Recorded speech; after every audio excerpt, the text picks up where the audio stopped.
Olá, sejam muito bem-vindos ao meu canal Portal dos Alquimistas, trazendo a luz do conhecimento a um novo raio.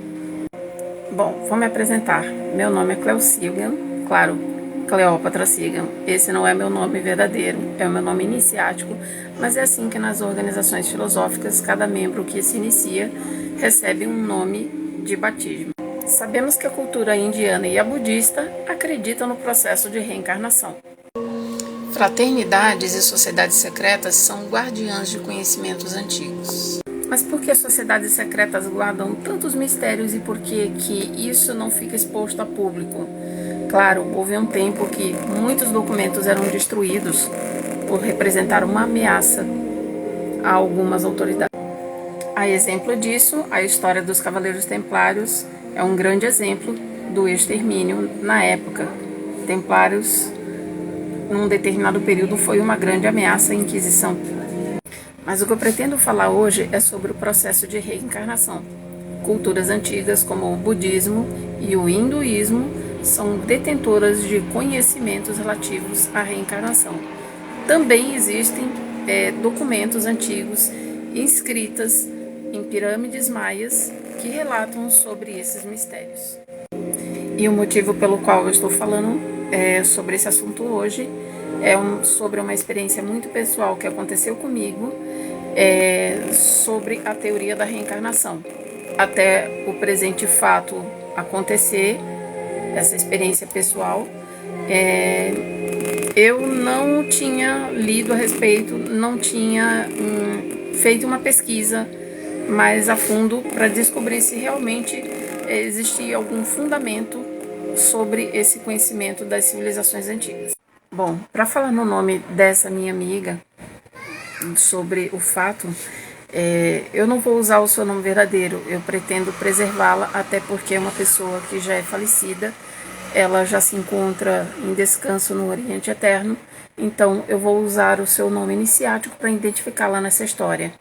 E isso tem a ver com esse símbolo aqui.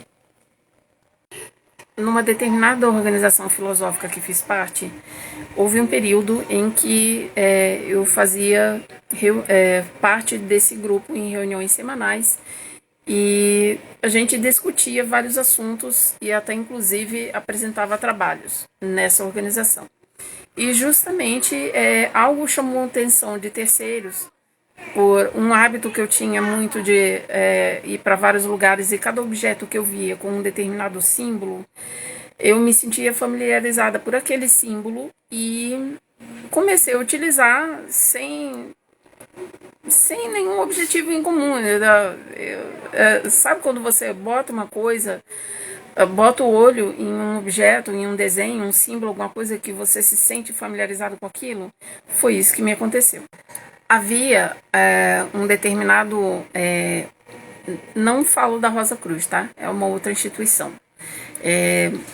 Um outro local dessa mesma organização, era uma filial dela e nessa filial existia esse símbolo como representatividade daquela organização, daquele determinado lugar naquela cidade.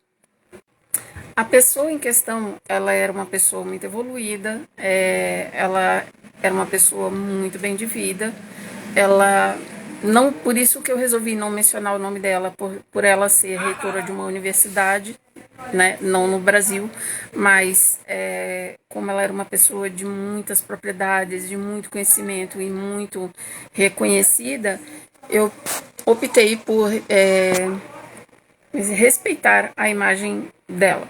Então, a pessoa em questão, ela também usava esse símbolo, aliás, era o símbolo da família dela, era o símbolo da organização na qual ela tinha uma sede, né? Nessa sede, a sede possuía esse símbolo, mas eu desconhecia esse fato, até porque eu tinha recém entrado.